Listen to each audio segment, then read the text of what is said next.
Bueno, pues buenos días. Es un placer, un lujo, un honor. No hay adjetivos para describirnos estar aquí una mañana como esta hablando de terapias respiratorias domiciliarias, que es un terreno que cae completamente dentro del campo de la neumología y aquí nos tiene a 4 neumólogos encima de la mesa para darle vida a esta mesa, ¿no? La verdad es que los profesionales que nos hemos dedicado al tratamiento de las enfermedades respiratorias, de la insuficiencia respiratoria, hemos sido unos privilegiados. Hemos sido unos privilegiados porque hemos sido testigos de varios hitos históricos que han cambiado radicalmente la forma de enfrentarnos a nuestros pacientes.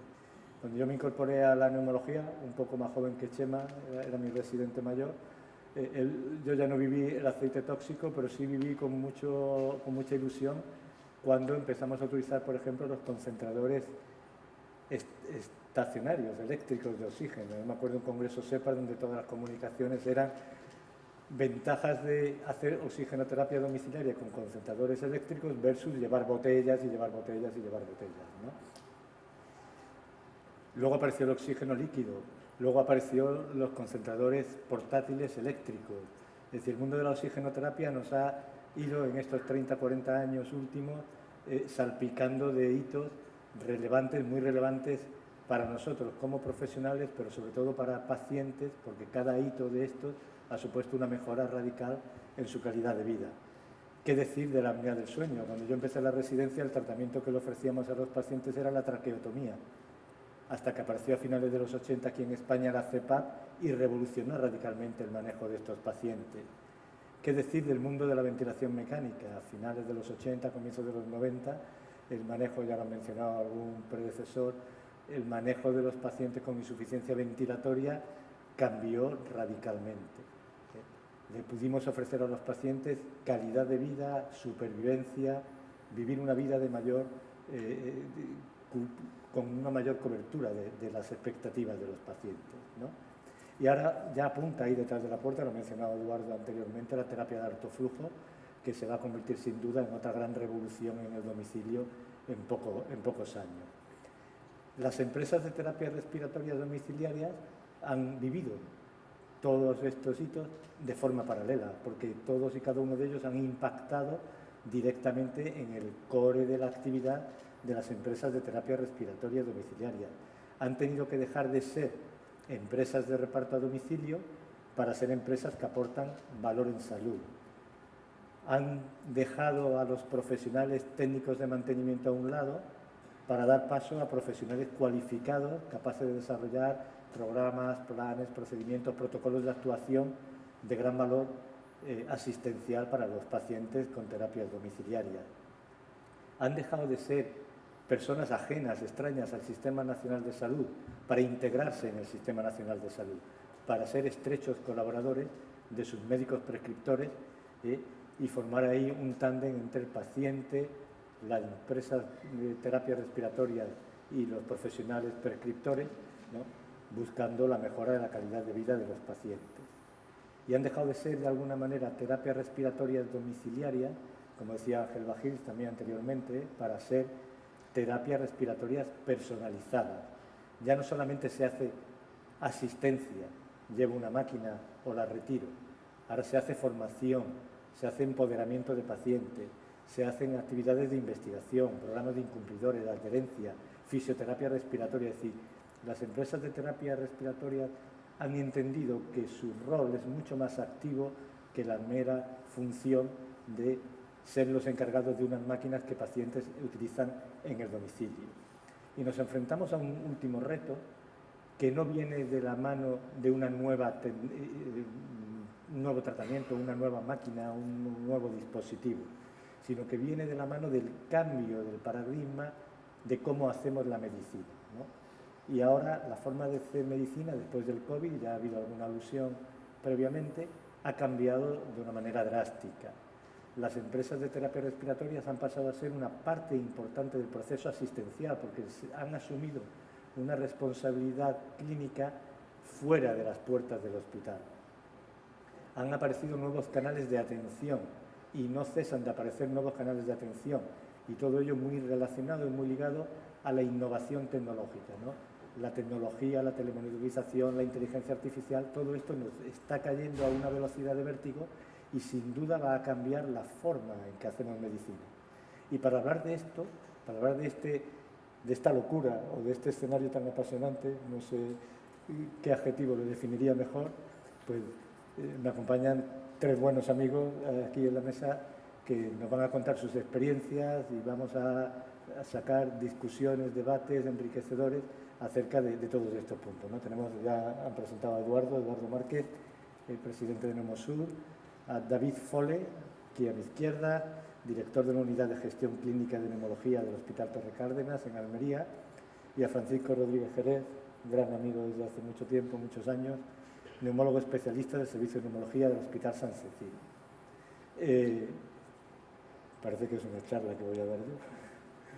Ahora es vuestro turno, ahora tenéis que rellenar todo lo que queda de la hora con toda vuestra sabiduría.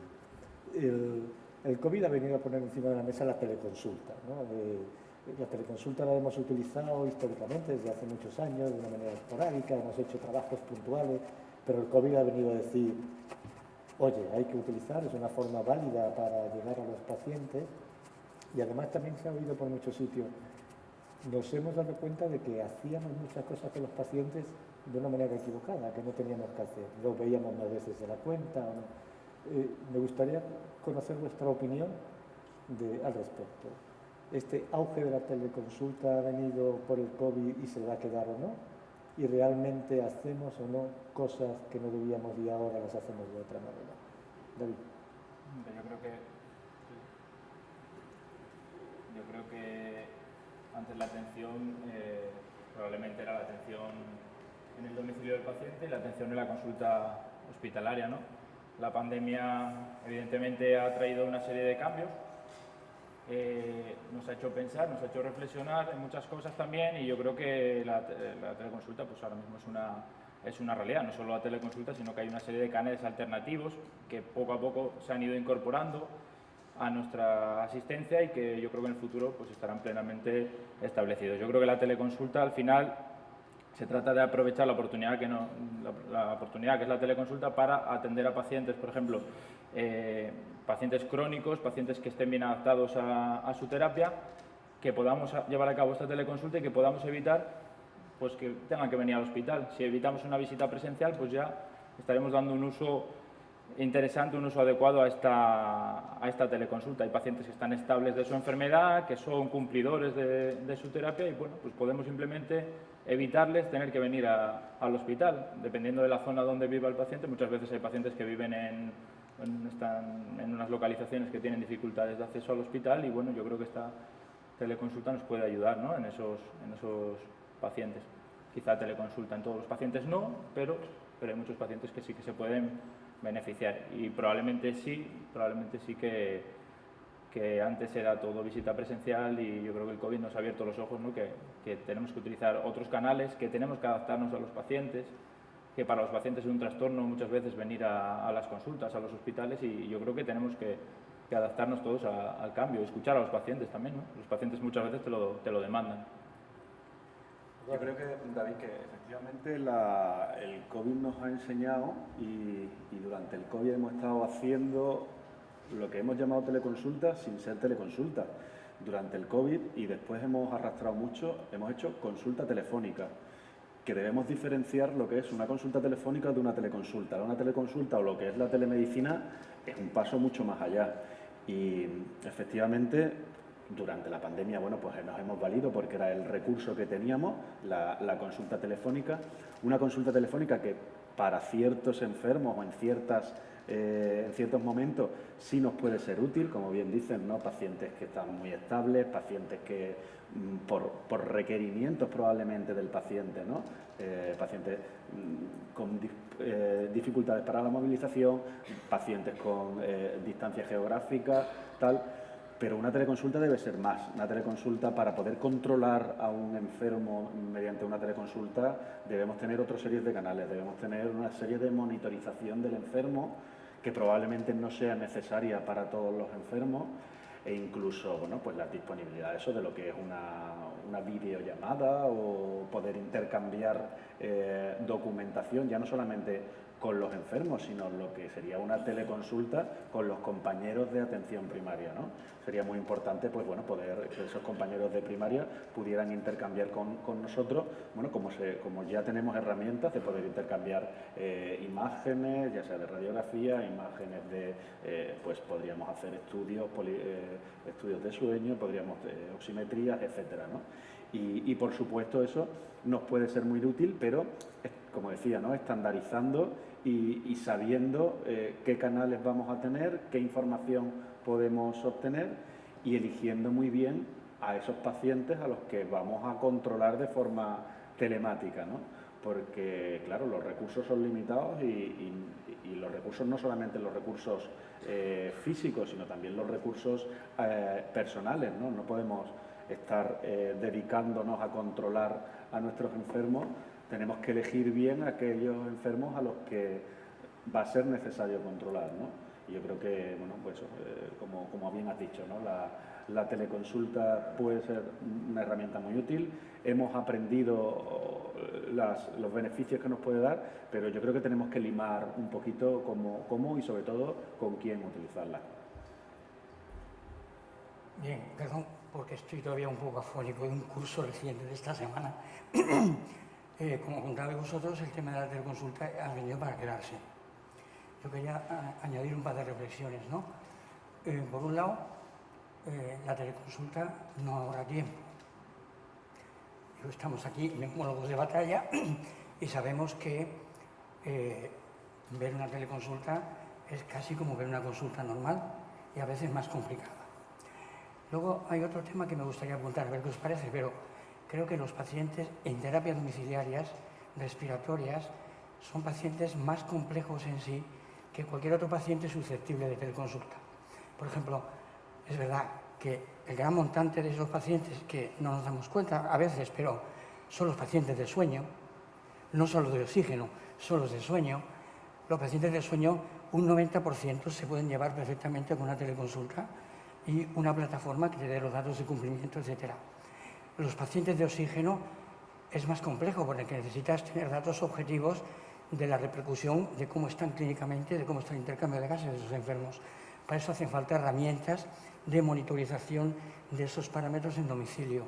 Y ya los que se llevan la palma de la complejidad de una teleconsulta son los pacientes en ventilación domiciliaria, que de esos tienes un porcentaje que son el gordito, simpático, muy parecido al paciente de SAS, sin más, pero luego tienes pacientes EPOCs complejos con oxígeno y ventilación, tienes pacientes con obesidad mórbida complejos de llevar, tienes pacientes de alta dependencia, elastogastomizados, etcétera, que es otro tema a la hora de la teleconsulta. En medio de todo eso, para poder hacer, por tanto, teleconsulta adecuada de esos enfermos, quizá necesitamos más tecnología en casa. Y entramos en otro melón que cae generalmente del tejado de las empresas de terapias a unos costes que ahora mismo no están reconocidos en los concursos. O sea, yo soy el primer forofo de esto, ¿no?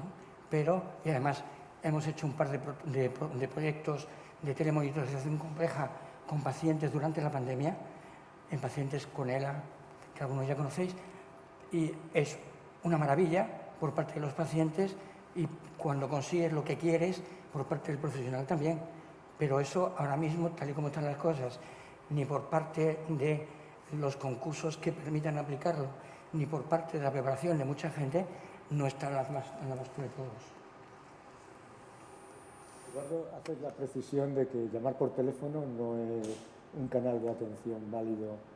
Bueno, no tanto que no sea un canal de atención válido, lo es, pero que no llamemos teleconsulta a una consulta telefónica. Yo creo que una teleconsulta, como nos dice Kiko, como enfermos, que no solamente tiene algún problema con la cepa, se está poniendo la cepa ronca, no ronca, tiene más o menos hipersomnia, sino que hay que medir saturaciones, que hay que medir incluso niveles de oxígeno, que hay que a lo mejor titular una terapia. Para eso necesitamos otros canales, para eso necesitamos obtener más información del paciente. Y para obtener esa información del paciente solamente con una llamada telefónica nos vemos limitados, ¿no? Cuando no teníamos otra forma y no podíamos salir de casa, ni ellos ni nosotros casi, pues bueno, era una herramienta útil, pero yo creo que a día de hoy tenemos tecnología que nos va a permitir poder controlar a estos enfermos, y lo que sería ni siquiera una telemonitorización, que sería un paso más, pero una teleconsulta, o al menos como mínimo una videollamada donde veamos al enfermo, donde veamos la forma de respirar al enfermo, y no digo ya si tenemos el apoyo de otro tipo de personal de enfermería, de personal de fisioterapia, que puedan estar haciendo atención al domicilio y el facultativo no tenga que desplazarse al domicilio, pero pueda recibir información por este canal. Yo creo que eso es una forma importante, y eso sí es una forma de avanzar en la teleconsulta.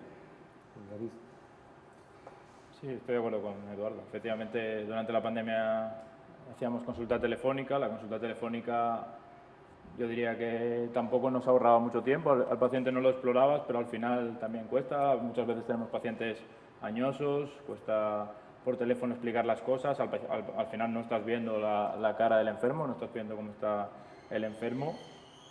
Y yo creo que hay que ir un poco, efectivamente hay que ir un paso más allá, ¿no? Hay que hacer una teleconsulta, pero una teleconsulta de verdad. Tener herramientas de videollamada, como bien dice Eduardo, tener la posibilidad de que esas herramientas estén integradas en nuestro sistema informático también. Yo creo que hay que ir un pasito más allá, ¿no? Pasar de una consulta telefónica a una teleconsulta, que no llega a ser una telemonitorización, es algo distinto, pero sí es verdad que necesitamos esas herramientas y sobre todo integrarlas. Todo lo que esté integrado en tu sistema, en tu entorno, te facilita el día a día. Cuando tienes que utilizar diferentes plataformas o diferentes sistemas para llevar a cabo esa visita, aunque sea una visita telemática, pues te dificulta mucho y al final es tiempo, todo es tiempo. Y además el hecho de que tenga que estar integrado, por supuesto, facilita, bueno, desde lo que es temas legales de manejo de datos, que todos utilicemos los mismos canales, porque si esto no depende de la historia de salud, si esto no depende, en nuestro caso, del Servicio Andaluz de Salud, pues en unos centros se va a utilizar una plataforma, en otros centros se va a utilizar otra, que es lo que decía yo en la inauguración, que quizás lo más importante sea esa homogeneización para que todos tengamos las mismas oportunidades de poder atender a nuestros enfermos, y sobre todo que todos los enfermos, que todos los ciudadanos tengan las posibilidades de ser atendidos con los mismos medios, ¿no? En vuestra experiencia, los pacientes, ¿cómo aceptan esta forma de atención? Porque yo me acuerdo en la época de COVID, iba a la consulta y tenía todos, eran videollamada, consulta telefónica, y esto ha ido menguando, y la mayoría de pacientes a mí me dicen, yo prefiero venir porque quiero verle. No se conforman con tal. ¿Tenéis ese mismo feeling? Yo durante la pandemia, que hicimos este estudio con pacientes de altísima dependencia, pacientes traqueostomizados 24 de 24 dependientes de ventilador, la experiencia por parte de los pacientes fue excelente, mucho mejor de lo que pensábamos. El paciente se siente más seguro en casa.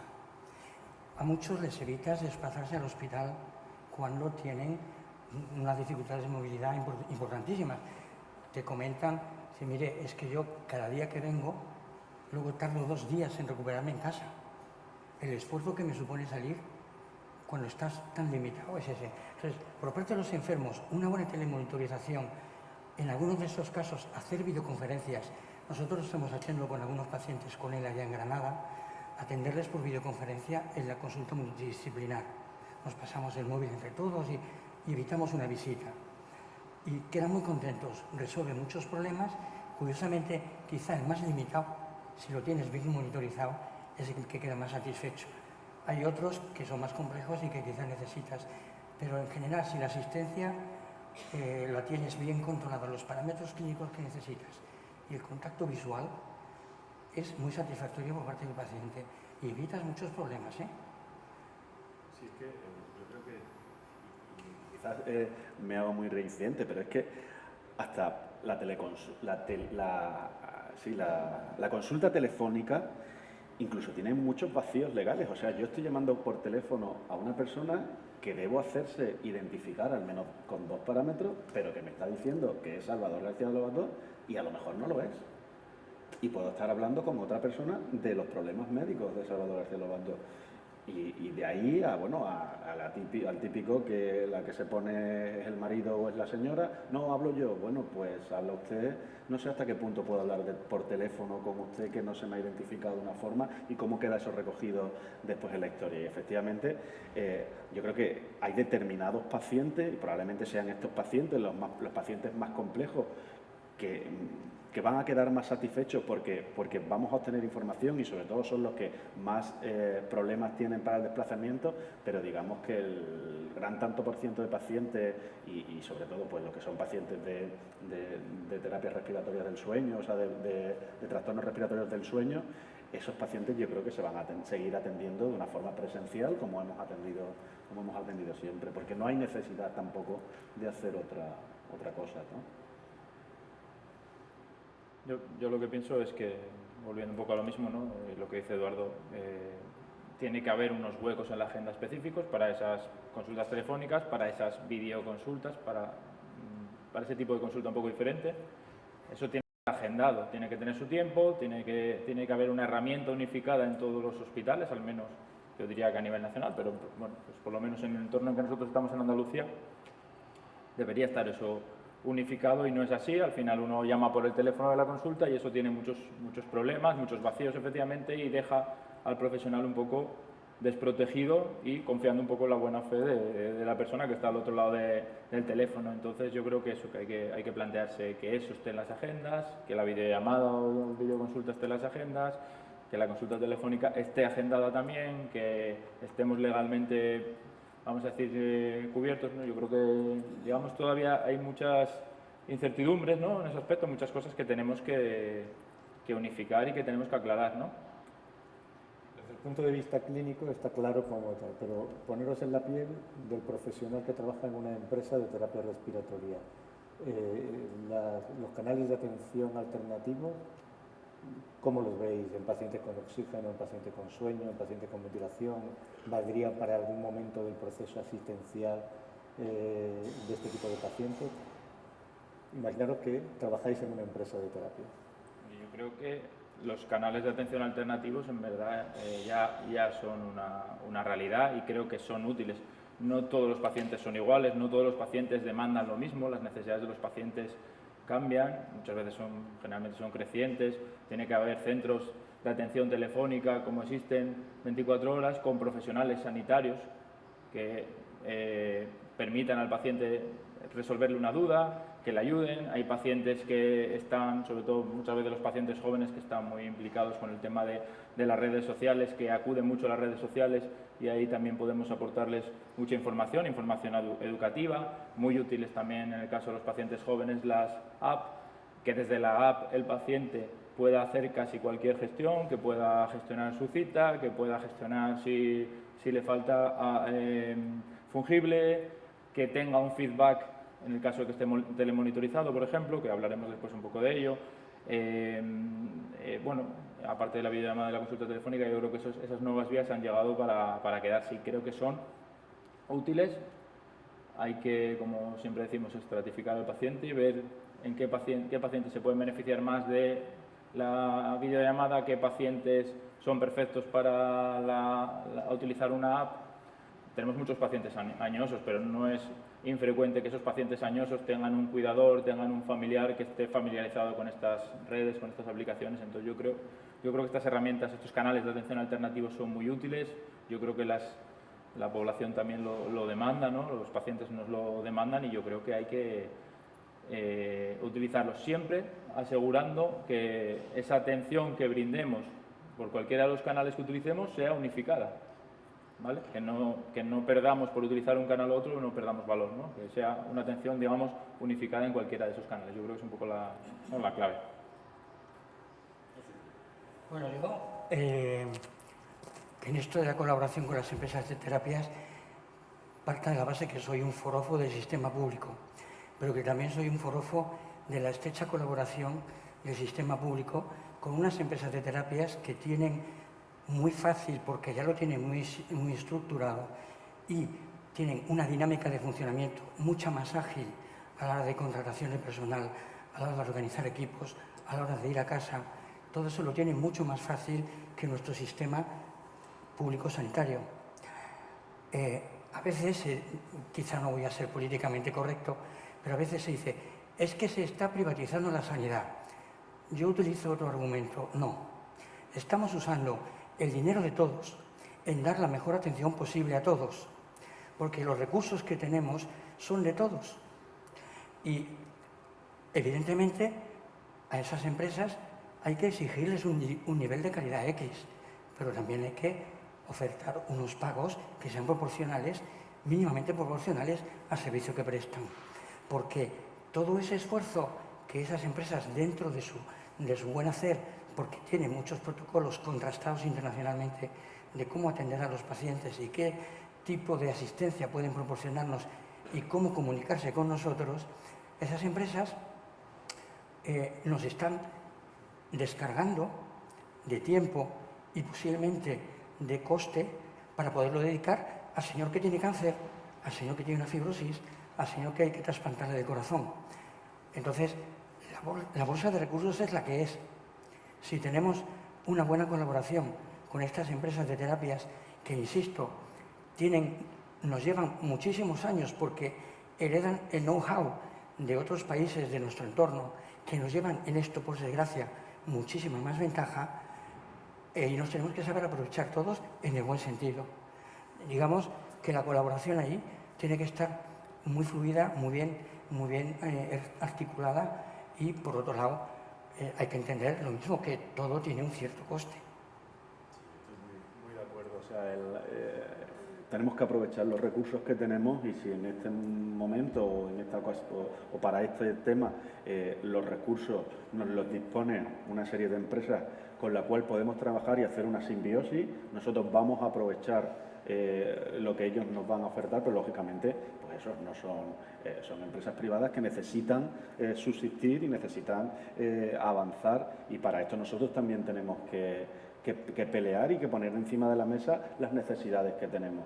Y efectivamente tenemos que aprovechar esas oportunidades que nos dan, sobre todo pues a nivel de tecnología, pero también a nivel de personal, como dices, ¿no?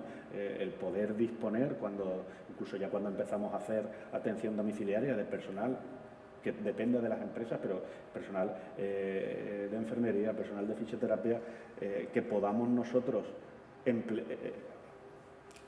ayudarnos para nuestros enfermos, pues creo que es fundamental.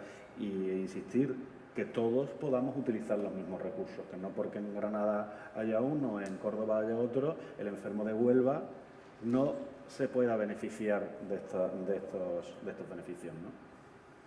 Como presidente de Nemosur, ¿cómo ves Andalucía, la perspectiva de Andalucía, ¿no? Ya de tu propia experiencia? Sí, ¿Hay pues, inequidades, desigualdades? Totalmente, sí, se ha hecho el mapa, nos lo ha explicado Diego en este plan de enfermedades respiratorias crónicas, y hemos visto cómo efectivamente pues hay mucha desigualdad pues porque no tenemos unificados los criterios y no tenemos unificados los beneficios que le podemos dar a los enfermos.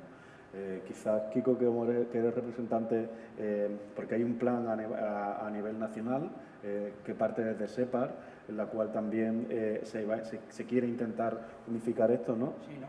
Por parte de la Junta de SEPAR, yo soy vocal del área de sueño y ventilación, pero hay un documento que se está haciendo llegar a las comunidades, a las respectivas sociedades autonómicas, y la idea es que llegue a los servicios de salud, a las consejerías, en la que hay una propuesta muy firme, muy clara y muy bien estructurada. No tengo el documento aquí, pero en la que se detalla cómo deberían de ser las condiciones técnicas de los concursos de terapias respiratorias domiciliarias actualizadas a día de hoy, para que no solo a nivel autonómico, sino para que a nivel nacional todos los pacientes reciban las mismas oportunidades. Es que no olvidemos que, yo hablo desde el punto de vista técnico, yo soy neumólogo de trinchera, no olvidemos que esto es un problema de justicia.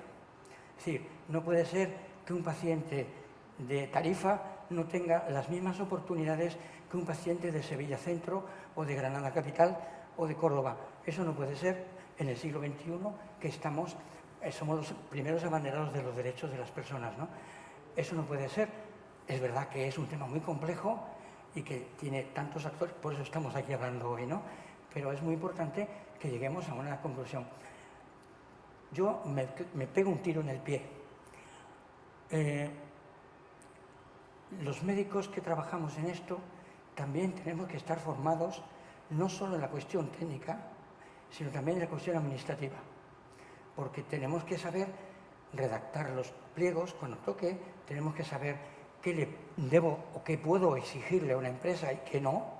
Todo eso hay mucha gente que trabaja prescribiendo que no lo sabe. Eso es así.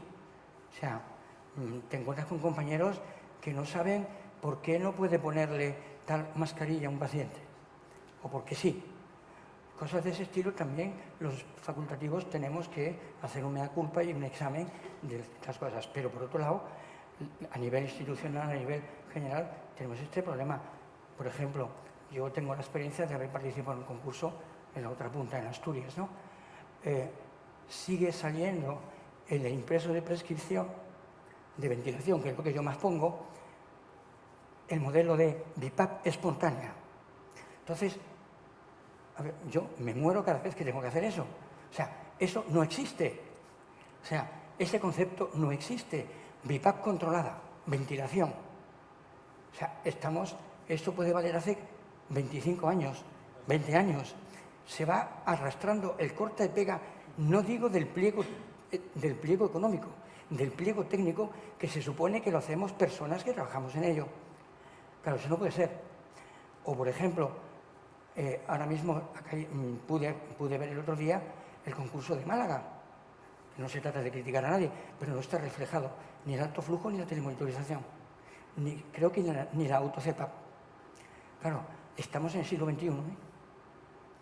Estamos en el siglo XXI. Entonces, tenemos que quizá darle una vuelta a todo esto y asumir lo que ya nos están empujando de otras partes de España. Pero no es un problema solo de Andalucía, porque cuando SEPAR se implica de tal manera en generar este documento es porque es algo generalizado en toda España. La telemonitorización, que es algo universalmente demandado y reclamado por los prescriptores, pero muy mal considerado de momento en los concursos que están saliendo, no te digo ya en los que están vigentes desde hace muchos años o incluso caducados, ¿no? ¿Cómo veis este aspecto de la telemonitorización? Porque claro, estamos hablando de canales alternativos, de la visita presencial, que se complementa con estos canales, con teléfono, con videollamada, tal, pero si dispones de herramientas de telemonitorización, que ahí sí que no te engaña de qué está pasando realmente con el tal, eso nos lleva a un modelo de organización del seguimiento de los pacientes totalmente diferente. O sea, tú puedes tener un paciente, como decías, tetrapléjico o ventilodependiente en casa y no hacerle salir de su casa en todo el año y tenerlo exquisitamente. Cuéntanos alguna experiencia que sé que tú tienes. A ver, el tema de la telemonitorización compleja, avanzada, bueno, cualquier telemonitorización o volcado de datos tiene muchos problemas a nivel legal, que está bastante protegido, tal, porque por un lado están datos dando vueltas, que eso tiene sus protocolos de seguridad, pero también tiene una gestión de esos datos por parte del fabricante del aparato, por parte de la empresa de terapias y luego cómo se te vuelcan los datos al hospital. Y los datos, no lo olvidemos, son del paciente. Entonces, integrar todo eso y que además se integre en la historia clínica del paciente de forma ágil, que tú no tengas que estar entrando en 7 pestañas a la vez, no es nada fácil y menos en nuestro país. Que cada comunidad autónoma y a veces casi cada hospital tiene un sistema de informático diferente o con muchas variaciones. Incluido Andalucía, que tiene el mismo sistema que dirá ya. Eso por un lado. Y luego tiene los problemas técnicos. De los distintos fabricantes de aparatos envían las señales diferentes, tienen sus plataformas que son hay que compartir con las distintas empresas de terapias, eso tiene su complejidad. Al final acabas trabajando gracias a la buena voluntad de todos. Es decir, la empresa de terapias te facilita la conexión por medio de un protocolo o de un programa piloto y luego te conectas a una nube que te cede el fabricante del aparato, de hacer el acceso entre las dos compañías se ponen de acuerdo. Ahora mismo estamos en ese nivel, excepto creo que en Galicia, que yo conozca, en Galicia lo tienen muy bien montado, porque su sistema informático lo diseñaron ellos mismos en Galicia y funcionó, desde el principio se diseñó muy bien y tiene acceso a casi todo. En otros sitios cuesta mucho. La experiencia nuestra es que lo hicimos todo de buena voluntad, con todos los parabienes, etcétera, pero de buena voluntad. Es decir, hay otra cosa que es la conexión telemática de los pacientes en su domicilio. Siempre necesitas un cuidador experto o que el propio enfermo sea un poquito experto en manejo de nuevas tecnologías. Eso cada vez va a ser más fácil porque las generaciones van avanzando y mi madre de 85 años se maneja mandando WhatsApp, incluso mensajes de voz. Es decir, que esto va cambiando. Pero toda esa infraestructura no es fácil de montar. No es fácil de montar, porque luego encima lo que decíamos antes, ¿no? Vamos comentando, no, eso tiene un coste y ese coste no está bien reflejado en los concursos. ¿Qué piensas, Eduardo? Sí, bueno, yo entrando en la telemonetización creo que es una herramienta muy útil, que nos va a dar muchos beneficios, pero que lo primero es que hay que escoger muy bien aquellos enfermos a los que vamos a hacer telemonetización, porque no creo que esto sea café para todos, porque primero no lo necesitamos y segundo, como decíamos al principio, esto nos va a restar mucho tiempo. Vamos a necesitar mucho tiempo para trabajar estos datos. Y lo primero, bueno, ya lo has dicho, pero a mí es algo que me preocupa, que de quién son estos datos. Dices, los datos son del enfermo. Vale, del enfermo, pero las empresas tienen capacidad para explotar estos datos y esto tenemos que ver bien cómo lo organizamos, ¿no? Después decía, ¿a quién ofrecemos la telemonización? Esto no se lo podemos ofrecer a todos los enfermos. Quizás lo más, en un escenario idílico, lo ideal sería tener a todos los enfermos con equipos que permitiesen la telemonización, pero poder apagar y encender esos equipos, ¿no? Y decidir a quién, cuándo y durante cuánto tiempo telemonitorizo, adapto una ventilación, veo los problemas que tiene y una vez adaptado, apago y dejo de obtener datos, porque si estoy obteniendo datos, tengo que estar analizando esos datos y esto consume recursos, que son recursos económicos, pero también son recursos de tiempo y de personal, que es otra pauta, ¿no? Otra punta. ¿Quién lo hacemos? ¿Lo hacemos nosotros o vosotros los que... yo en mi día a día no me dedico a este tipo de enfermos, pero ese médico, ese facultativo que está viendo esos enfermos, después ¿cuándo va a analizar esos datos? Tendremos que agendarlos, como dicen, ¿no? Y tener que de 12 a 2 veo los datos y utilizo... pero esto tenemos que limarlo muy bien y después, insisto, homogeneizarlo, que en Almería se haga lo mismo que en Huelva, porque es que si no... como decía, el principal derecho de todos los españoles somos iguales ante la ley y tenemos los mismos derechos, pues esto no lo cumplimos, ¿no? ¿O qué te gustaría hacer en Almería? ¿Qué me gustaría hacer? Podemos decir que me gustaría hacer. Bueno, telemonitorización, la verdad que tenemos pacientes telemonitorizados de sueño y estamos empezando, desde hace un tiempo, estamos empezando también con el tema de la ventilación. Y bueno, ¿qué me gustaría? Pues bueno, yo creo que, siguiendo un poco la línea de mis compañeros, ¿no? Al final hay que tener claros varios aspectos, yo creo, ¿no? La telemonitorización ha llegado para quedarse, seguramente sí, es útil, yo diría que sí. Hay que seleccionar bien a qué pacientes. Desgraciadamente no podemos telemonitorizar hoy en día todos los pacientes. Si esta pregunta nos la hacemos dentro de unos años, a lo mejor la respuesta puede ser diferente, ¿no? Porque a lo mejor dentro de unos años con otras herramientas pues tenemos capacidad para manejar esa mayor cantidad de datos, ¿no? Entonces yo creo que la telemonitorización hay que promoverla, que creo que es útil, que no está a gran escala todavía, al menos en nuestro medio, establecida ni transferida probablemente por esos aspectos, ¿no? Hay que unificar aspectos técnicos, hay que tener en cuenta el aspecto legal, hay que tener en cuenta el aspecto deontológico, pero lo que está claro es que ha llegado para quedarse y que habrá que todos los actores implicados en esto, la administración, las empresas, los profesionales prescriptores, tendremos que sentarnos, tendremos que ver un poco hacia dónde vamos y tendremos que, efectivamente, pues ver un poco cómo lo hacemos, ¿no? El mundo ideal de... Sí. Hay cosas, de lo que hemos comentado antes, ¿no? Hay cosas que vuelve a confluir todo. Las propias empresas de terapias ya tienen sus protocolos, porque vienen de otros países, de qué cadencia de recepción de datos te convendría en este tipo y en este tipo de pacientes, porque como tú dices, esto no es café para todos. Primero, porque el coste posiblemente sería poco asumible. No es el tratamiento con biológicos, pero el coste sería poco asumible. Segundo, el volumen de datos sería un empacho. Y las propias empresas tienen sus dispositivos de filtro, tienen gente capacitada para hacer selección de esos datos y darte lo que tú quieres con la cadencia que tú quieres, protocolizada previamente y acordado, y luego, oye, que ya no me interesa, apago, oye, que necesito, enciendo. Eso está, sería factible, pero lo mismo, eso cuesta algo también. Entonces, necesitamos ponernos de acuerdo todos, sobre todo los técnicos y las empresas, y que la administración nos dé los suficientes recursos para poderlo hacer.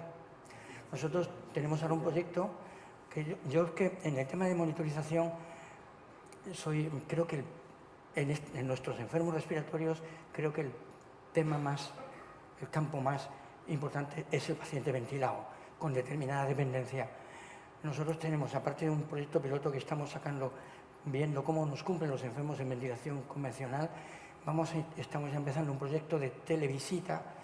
Sabéis que trabajamos en otro hospital, que es el Hospital de San Rafael, donde tenemos pacientes de alta dependencia de ventilador, ELAs adaptándose, descargo familiar, etc. Vamos a empezar un pase de visita con visión por tablet con las enfermeras y los médicos de allí para no tener que desplazarnos todos los días, y vamos a intentar, tenemos un proyecto en marcha también, todavía sobre el papel, de telemonitorización de los datos clínicos y de los respiradores de los enfermos desde un hospital a otro. Eso estamos empezando a hacerlo, estamos intentando poner patitas, y es otra cosa más, ¿no?, que nos puede dar mucho conocimiento de cómo van estas cosas. Pero insisto, es que todos tienen derecho a ser tratados por igual, ¿no?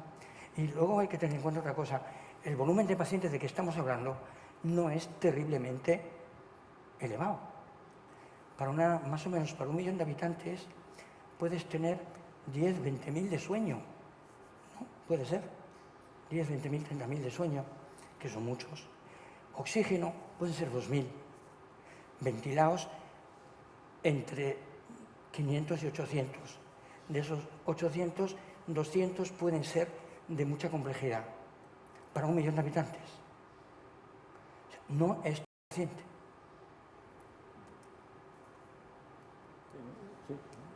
Yo lo que iba a comentar, que además hablamos de telemonitorización, y yo creo que hablamos de telemonitorización y metemos en un mismo saco muchas cosas, ¿no?, muchos conceptos. Al final, la propia palabra lo indica, telemonitorización. Hay que monitorizar al paciente, hay que pedirle a un paciente que está ventilado, nos interesa ver si usa el aparato, si no lo usa, si tiene fuga, si no tiene fuga, pero también me interesa, como decía antes Eduardo, ¿no?, me interesa ver qué flujo de oxígeno tiene el paciente, me interesa ver qué frecuencia respiratoria tiene el paciente, me interesa ver cómo se siente el paciente, en fin, no es lo mismo lo que le exiges, por ejemplo, lo que le puedes exigir a un paciente de sueño en esa telemonitorización que a un paciente ventilado de estas características. Entonces yo creo que a veces hablamos de telemonitorización, pero no es lo mismo. Yo creo que estamos incluyendo cosas diferentes en un mismo concepto, pero el concepto de monitorización es muy importante. Nuestros pacientes no son datos, nuestros pacientes son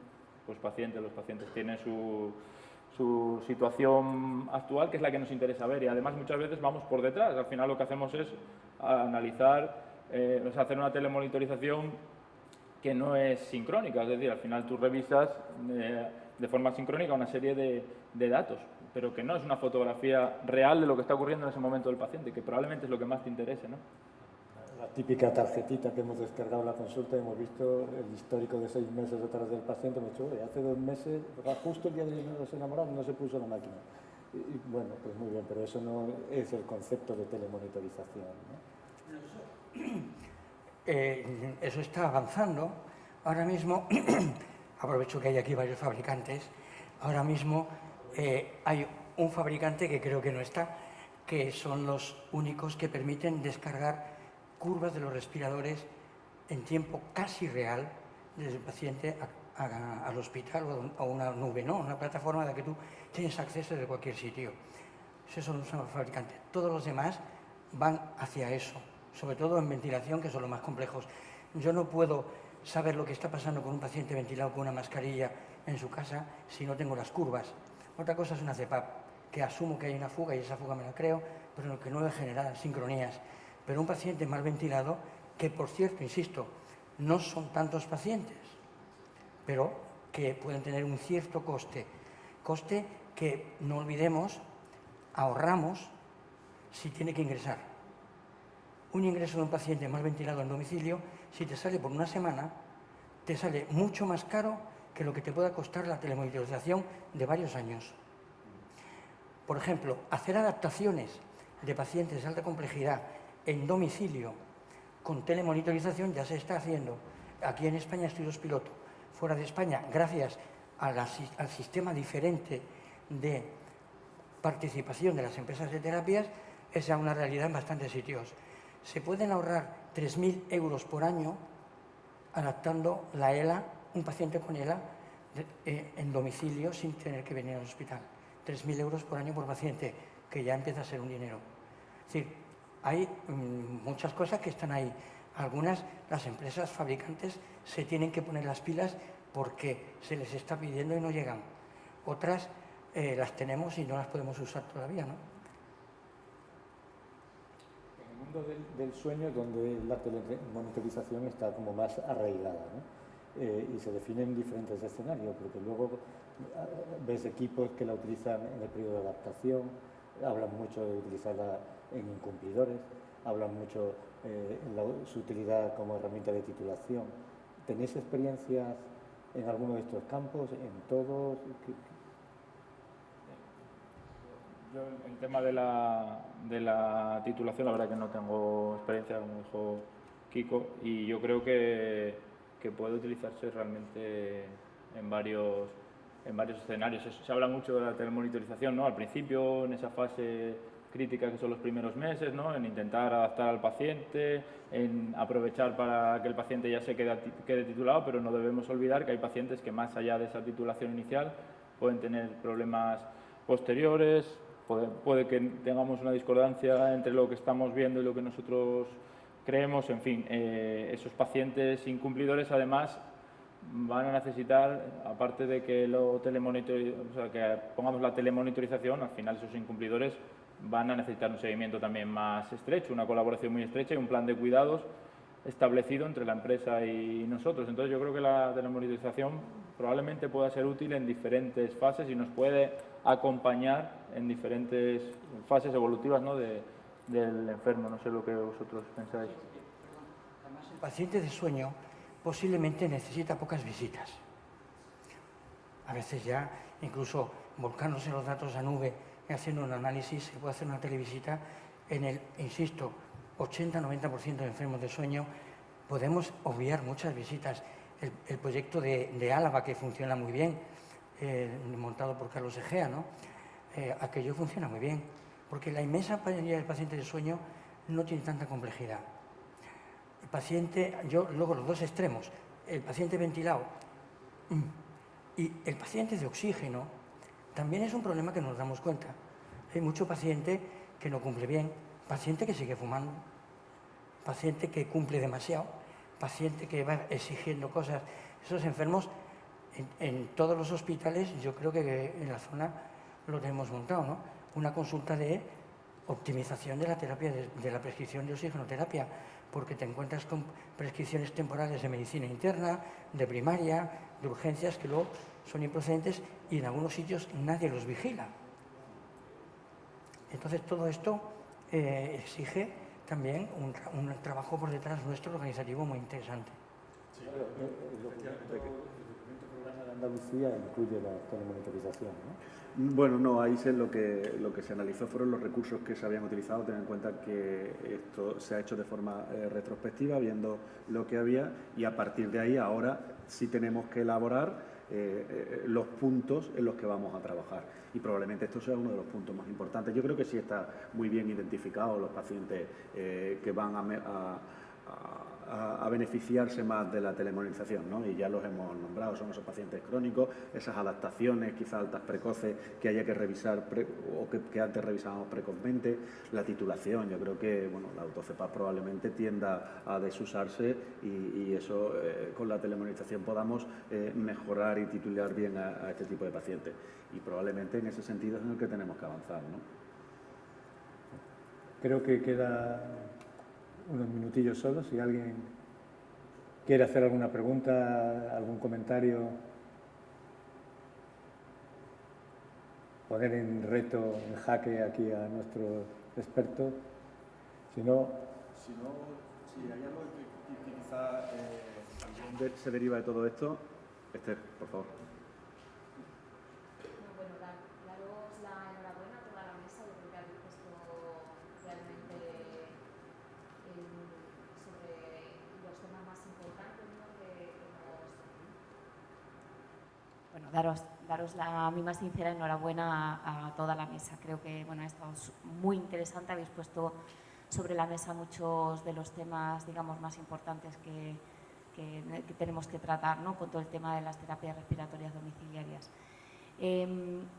Nos ha comentado antes Diego Vargas que aquí en Andalucía un poco se va a hacer el tema de una serie de acuerdos marco y un poco yo creo que en ese sentido pues tenemos que trabajar toda Andalucía de una manera bastante coordinada, ¿no? Porque es que si no vamos a seguir igual, ¿no? Como por todos por separado. Entonces me gustaría que dijerais por lo menos las características mínimas que se debería solicitar a ese acuerdo marco. Está claro que las empresas tienen que tener una serie de características técnicas mínimas, ¿no? Pero o sea, nosotros como neumólogos, ¿qué es lo que deberíamos mínimamente exigirle a estas empresas de terapias respiratorias domiciliarias? ¿Cuánto tiempo tenemos? Hombre, lo mínimo, desde el punto de vista técnico. Bueno, en oxigenoterapia no hay mucha alta. Quizá la opción, que no sé si la hay disponible, de lanzado de datos del uso de los pacientes de los concentradores, que creo que no está disponible telemáticamente. Creo que no. Eso podría ahorrar. Después, todo el tema de telemonitorización, que estuviera incluido en todos los concursos de forma homogénea, pero esto ya es que explicarlo ahora sería muy complejo, ¿no? Pero que estuviera en todos los concursos, telemonitorización para sueño, telemonitorización para ventilación, que son aspectos diferentes. Tercero, algo que todavía no está incluido de forma clara, que son las terapias de alto flujo. Algo que todavía no está, que tendría que ir aparte, que son las terapias de ayuda a la tos, terapias de aspiración, que eso debería de ir, eso sí está puesto, pero las ayudas a la tos, etcétera, debería de estar mejor contemplado, porque cada vez vamos a usarlo más y cada vez tiene que estar manejado por personal experto.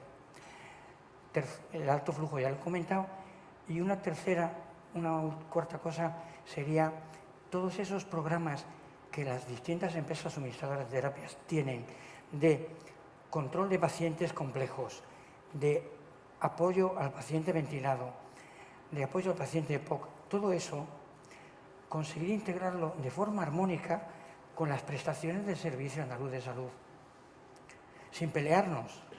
Es que ellos no es quitarle la plaza a nadie, ni es quitar dinero a nadie, posiblemente. Hay que llegar a un acuerdo ahí. Eso tiene que estar contemplado, porque ellos, todas las empresas de terapias en España y fuera de España sobre todo, lo tienen muy bien desarrollado. Lo tienen muy bien desarrollado. Y luego quizá acuerdos para conseguir centros de apoyo a pacientes respiratorios crónicos de alta dependencia, no solo neuromusculares, sino otros que puedan necesitar una experticidad, ingresos largos, estancias largas. No hablo de hospitalización a domicilio, hablo de estancias de 2-3 meses para recuperación y reacondicionamientos. Eso se puede hacer también canalizado con la ayuda de la experticidad de esas empresas que en el extranjero tienen centros propios para hacer estas cosas. Esto podría incluirse. Yo creo que un aspecto muy importante, y ya lo hemos comentado, es el tema también de la integración, ¿no?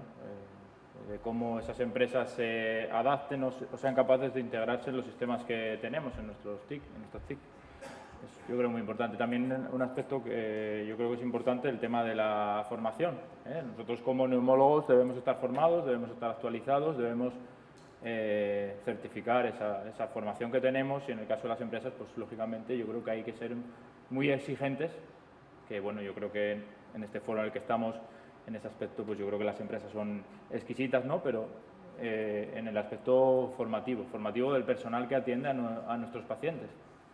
Exigirles esas titulaciones, esas formaciones específicas, esa formación continuada, ¿no? Yo creo que es también muy importante, ya no solo la parte técnica, sino que eso esté acreditado, ¿no? Debidamente formados y en continuo reciclaje, vamos a decir, ¿no? Muy bien, pues una última frase para llevar a casa un mensaje. Bueno, pues yo diría que esto no acaba más que empezar, ¿eh? Que esto no acaba más que empezar, que tenemos recursos tecnológicos muy a años luz que han crecido de forma exponencial de unos años para acá, que tenemos la posibilidad de utilizar estos recursos y que además estos recursos nos pueden abrir puertas a algo que no hemos hablado, que es todo el tema de tenemos muchísimos datos, el mayor Big Data que podemos tener es en este sentido, y la inteligencia artificial es algo que está casi a la luz del día, al orden del día, ¿no? Y bueno, es que ya casi que utilizamos en el móvil el ChatGPT para hacer esto. Bueno, pues yo creo que aquí se abre un campo para poder atender a nuestros pacientes que probablemente en 4, 5, 10 años máximo esto habrá cambiado seguro. Yo diría que juntos somos más fuertes, ¿no? Que somos muchos los actores implicados en el manejo de estos pacientes, tanto las administraciones como las empresas de terapias, como al final los profesionales prescriptores, y que tenemos que unir fuerzas, que hay que homogeneizar, ¿no? Porque hay mucha variabilidad en muchos aspectos, y yo creo que eso. Yo me quedaría con esa idea, ¿no? De que juntos somos más fuertes, y todos debemos de tener un feedback adecuado, ¿no? Aquí somos igual de importantes todos, y al final en el centro siempre tiene que estar el paciente, y siempre tenemos que unir nuestros conocimientos y nuestras fuerzas para mejorar esa atención a los pacientes, sea cual sea la vía, si viene la inteligencia artificial, lo que venga, habrá que adaptarlo a nuestra razón de ser, que al final son los pacientes, ¿no? Una frase: por el bien de nuestros pacientes y la sostenibilidad del sistema, estamos condenados a trabajar juntos. Pues nada, con esta frase lapidaria os damos las gracias por vuestra atención y asistencia. Creo que ha sido una buena mesa, que han puesto encima de la mesa un montón de puntos para ahora quedarnos reflexionando y dándole vueltas de la cabeza, y sin duda buscando y persiguiendo mejorar el paciente que recibe tratamiento con una terapia respiratoria domiciliaria, ¿no? Muchas gracias.